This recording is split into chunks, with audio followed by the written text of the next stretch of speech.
Hello dear friends, मैं doctor रुचि गर्ग।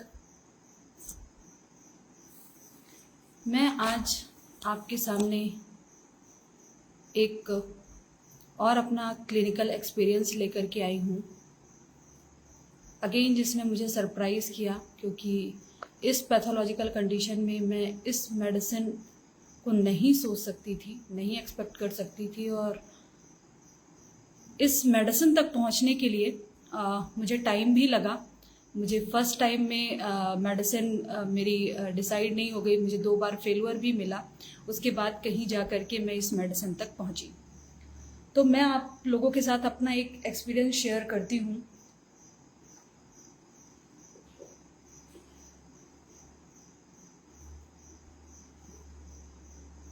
ये case है पोर्टल हाइपरटेंशन का with splenomegaly. There is 12 rings around the large intestine with bleeding history. ये case है। और ये केस मेरे पास कैसे आया ये भी मैं आपको बता दूं। कोई मेरा जो मैंने अपने एक्सपीरियंसेस शेयर किए हैं वीडियो के थ्रू, ये देखा था इन्होंने और उसके बाद ही ये मेरे पास आए। कोई डायबिटीज़ रिलेटेड इन्होंने देखा था और इन्होंने बोला मुझे कि आप इतना इजीली कैसे कह सकती हैं कि डायबिटीज़ ठीक होती है, क्योंकि इनकी जो एज है वो 40 इयर्स की है और इनका जो ब्लड शुगर था वो फास्टिंग में रहता था 350 400, और कई बार इन्होंने बताया कि एरर भी आ जाता है। इवन इतनी हाई हो जाती है ब्लड शुगर की एरर भी आ जाता है, 700 800 तक भी पहुंच जाती है। और काफ़ी रिस्पेक्टेड और हॉस्पिटल्स में ट्रीटमेंट के बाद जो इन्होंने बताया मुझे कि दिल्ली एम्स में, गंगाराम हॉस्पिटल, चंडीगढ़ पीजीआई, तमाम जगह इन्होंने दिखाया, उसके बावजूद इनकी ब्लड शुगर कंट्रोल नहीं हो रही थी। तो ये मेरे पास आए थे ब्लड शुगर कंट्रोल के लिए, क्योंकि ये इंसुलिन ले रहे थे दिन में 2 या 3 बार। उसके बाद भी इनका ब्लड शुगर कंट्रोल नहीं आ रहा था। पर जब मैंने इनका केस लिया तो उधर मुझे समझ में आया कि एक्चुअल प्रॉब्लम क्या है, और जो इनका डायग्नोसिस था ये निकल के आया।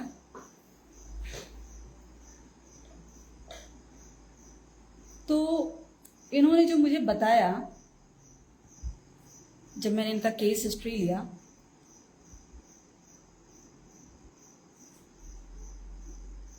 जनरली हम केस हिस्ट्री किस तरीके से लेते हैं, हम पेशेंट से पूछते हैं कि बताइए क्या प्रॉब्लम है, क्या है, कैसा है, कब से है। तो इन्होंने बताना शुरू किया कि इनकी प्रॉब्लम कब से शुरू हुई, किस तरीके से शुरू हुई, और जो इनके अकॉर्डिंग क्या क्या कॉजेज़ थे जो मुझे मिले। इन्होंने बोला कि इन्होंने अपने जिस तरीके से पर्सनालिटी बताई वो मैं आप लोगों से शेयर करती हूँ। एक इनका 2011 में इनके साथ एक इंसिडेंस हुआ था, जब से इनकी हेल्थ ब्रेकडाउन होना शुरू हो गई। और उस वक्त ये एक्सेसिव कोल्ड ड्रिंक्स पीते थे। कई बारी अगर एकदम चिल्ड कोल्ड ड्रिंक्स होती थी, अगर ठंडी नहीं होती थी तो उस पर बर्फ डालना है। ये फ्रूट्स वगैरह एक सिंगल पीस भी ये फ्रूट्स का नहीं ले सकते थे, क्योंकि उसके बाद इनकी ब्लड शुगर बहुत ज़्यादा बढ़ जाती थी और इंटेस्टाइनल क्रैम्प इतने ज़्यादा बढ़ जाते थे कि ये मूव भी नहीं कर पाते थे। इनका कहना था कि एक बार इन्होंने कोई फ्रूट्स खाया और सिर्फ 1 पीस खाने के बाद जो इनको इंटेस्टाइनल क्रैम्प शुरू हुए, ये मूव भी नहीं कर पा रहे थे अपनी पोजीशन से, और ऐसा लग रहा था जैसे पेट में बहुत सारा पानी भर गया, ब्लड जैसे पानी हो गया। ये इनका तरीका था बताने का, जिस तरीके से इन्होंने बताया। बोला इन्होंने इतनी दवाइयाँ खाई हैं मैम मैंने कि मेरे मुंह का टेस्ट जा चुका है। मुझे खाने का टेस्ट फील नहीं होता, मुझे किसी भी फ्रूट्स का टेस्ट फील नहीं होता।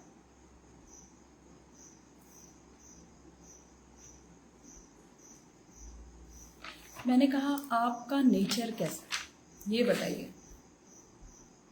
उन्होंने बोला अनप्रिडिक्टेबल, कोई प्रिडिक्ट नहीं कर सकता मैं कब क्या बोलूँगा और कब क्या करने वाला हूँ। किसी को अच्छा लगेगा या बुरा, ये चीज़ बोलने से पहले ये कभी भी नहीं सोचते। एक चीज़ इन्होंने कही थी, अच्छा है या बुरा पता नहीं, लेकिन राजा बन के रहेंगे और राजा बन के ही जिएंगे।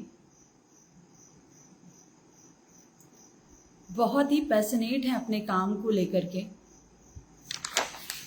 इनकी जो लव फीलिंग थी वो सप्रेस हुई थी, जिसके बाद इनके सारे जो कंप्लेंट्स हैं वो हेल्थ रिलेटेड इश्यूज जो इनको होने शुरू हुए।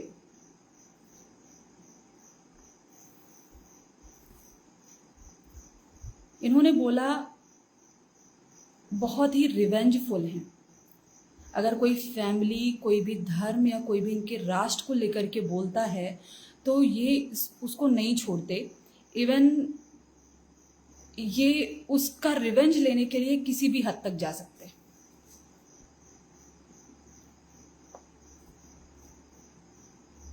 बहुत हाई स्पिरिटेड लगे मुझे, किसी की भी मदद करने से पीछे नहीं हटते कभी भी। जो चाहते हैं वो करके रहते हैं, चाहे जैसे भी।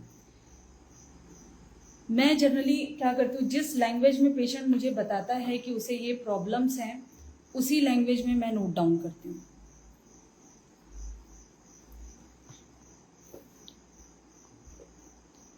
उन्होंने एक चीज़ मुझे बोली, मैं आपके साथ शेयर करना चाहती हूँ।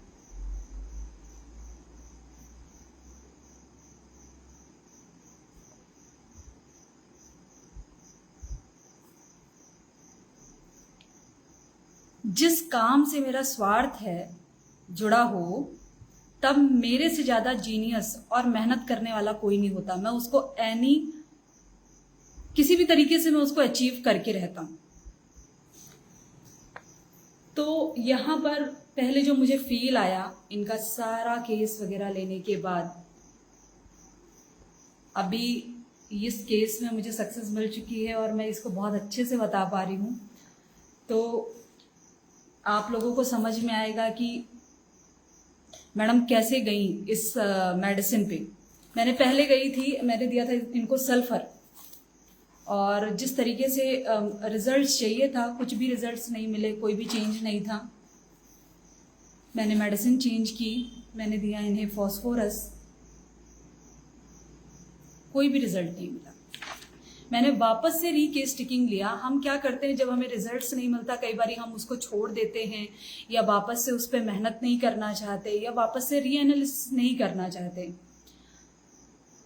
लेकिन मैंने वापस से इनको ये केस को रीएनालिसिस किया, और फिर जो चीज़ें मैंने इसमें देखी जिनको मैं नहीं छोड़ सकती थी, उन चीज़ों को मैंने कलेक्ट करना शुरू किया कि किन सिम्टम्स को मैं नहीं छोड़ सकती। इनका जो मैंने डिस्पोजिशन लिया वो रफ एरोगेंट डिस्पोजिशन लिया। देन मैंने इसमें जो रूब्रिक सेलेक्ट किया वो था selfishness, then love disappointment, all chill drinks aggravation. जो इन्होंने बताया कि इन्हें बहुत ज़्यादा ठंडी कोल्ड ड्रिंक्स पीने की आदत थी। फ्रूट एग्रावेशन, क्योंकि फल खाने के बाद इनको सीवियर इंटेस्टाइनल क्रैम्प होते थे। Then pompous important and rude and haughty. इन सारे रूब्रिक्स को लेकर के मैंने एनालिसिस किया और एक ही मेडिसिन आई मेरे पास, that is veratrum L. And मुझे भी जो रिजल्ट मुझे मिला उसके बाद मैं आपको बताऊं, मुझे भी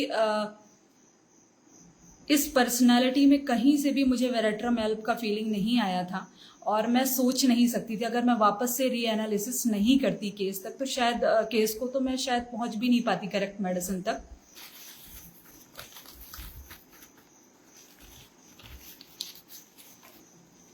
ये सारे रूब्रिक्स को सेलेक्ट करने के बाद मैंने मेडिसिन को नैरो डाउन किया, और 1 मंथ के बाद जो इनका फॉलो अप आया, इन्होंने बताया कि ट्रीटमेंट शुरू करने से पहले इन्होंने 2 गुलाब जामुन खाए थे, जिसके बाद इनका ब्लड शुगर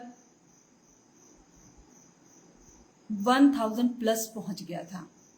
और ये उस वक्त कार ड्राइविंग कर रहे थे और वो छोड़ करके ये वहीं पर रोड में लेट गए।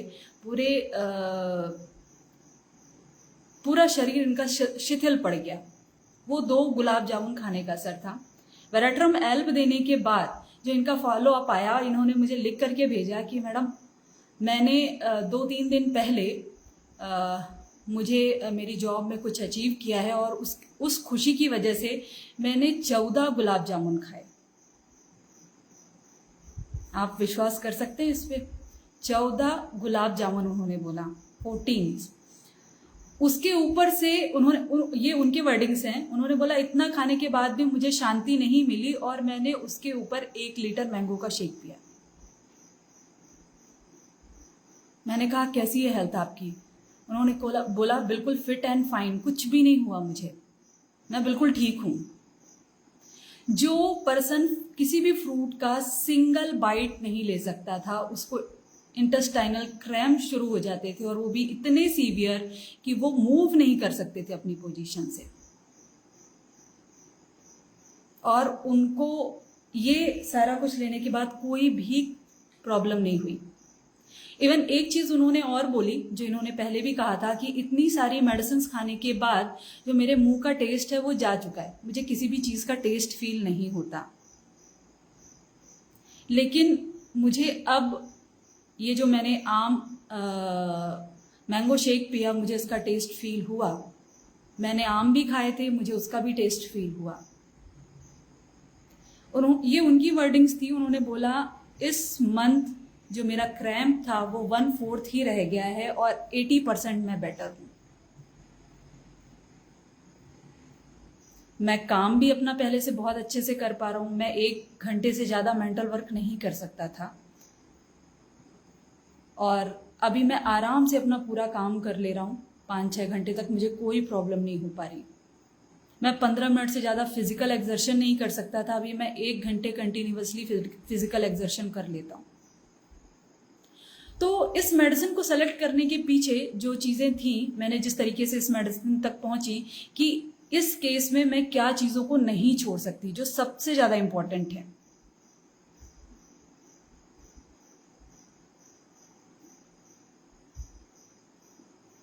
कई बारी हम कुछ ऐसे सिम्टम्स या कुछ ऐसे रूब्रिक सेलेक्ट कर लेते हैं जिससे हम सही टोटलिटी तक पहुंचने के बजाय मिसगाइड हो जाता है हमारा प्रिस्क्रिप्शन। ये हमारी गलती होती है। हमें कोई भी रूब्रिक, कोई भी सिम्टम तभी पिक करना है जब हम उस पर 100% श्योर हो। हम किसी भी तरीके से उसको छोड़ नहीं सकते।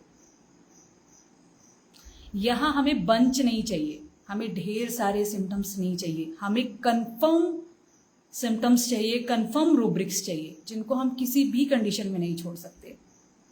तब हम उसकी सही एक टोटलिटी पर पहुंचते हैं और सही मेडिसिन प्रिस्क्राइब कर पाते हैं। मेरे साथ भी हुआ, मुझे 2 बार फेलुअर मिला। और इवन हमें हर एक फेलुअर कुछ ना कुछ सिखाता है, बस हमें उससे सीखते रहना है। अगर हमने अपने फेलुअर से सीखना छोड़ दिया तो हम सक्सेस तक नहीं पहुंच पाएंगे, हम इतने अच्छे रिजल्ट्स नहीं दे पाएंगे। ये इसी पेशेंट के वर्डिंग्स थे, मैडम कमाल हो गया, आपने वो कर दिया जो इतने बड़े बड़े हॉस्पिटल्स के डॉक्टर्स की टीम नहीं कर पा रही थी इतने सालों से। वो चीज़ आपने 1 महीने में कर दी। ये करेक्ट होम्योपैथी है। हमें यहाँ तक कैसे पहुँचना है, किस तरीके से हमें आगे बढ़ना है, ये बहुत इम्पॉर्टेंट है। बहुत स्किल्ड चाहिए इसके लिए कि हम पेशेंट, कई बार पेशेंट बोलता है और हम उसके हर एक सेंटेंस पर एक रूब्रिक बनाते जाते हैं। सबसे बड़ी गलती है हमारी ये।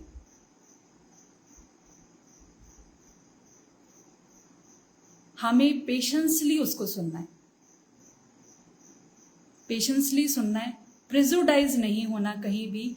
अगर मैं प्रिजुडाइज हुई होती, और जो कि मैं थी, मैं फर्स्ट प्रिस्क्रिप्शन में, सेकंड प्रिस्क्रिप्शन में मैं कहूँगी मैं प्रिजुडाइज थी, तभी मैंने सल्फर और फॉस्फोरस दी और मेरे माइंड में कहीं से भी वेरेट्रामेल्ब नहीं आई। हमारा प्रिजुडक्शन ही हमारे फेलुअर का कारण बनता है और रिपर्टरी उसी में हेल्प करती है, अनप्रिजुडाइज होने में। किस तरीके से आप रूब्रिक्स को सेलेक्ट कर रहे हैं, पेशेंट की बातों को किस तरीके से उन्होंने जो कहा है उसको किस तरीके से समझ करके आप अपनी टोटलिटी बना रहे हैं, ये बहुत मायने रखता है, क्योंकि यही आपके केस को आगे की दिशा दिखाने वाला है।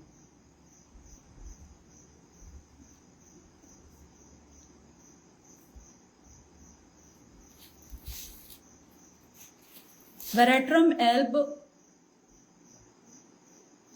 बहुत ही एक रिजिड पर्सनालिटी होती है, इसे अपनी मर्जी का करना होता है, फिर वो सही हो या गलत उससे उसे फर्क नहीं पड़ता। उसने एक बार जो ठान लिया वो उसे करना है। कई बारी इस चीज का जो रिफ्लेक्ट है वो इसकी वॉइस में भी दिखता है हमें।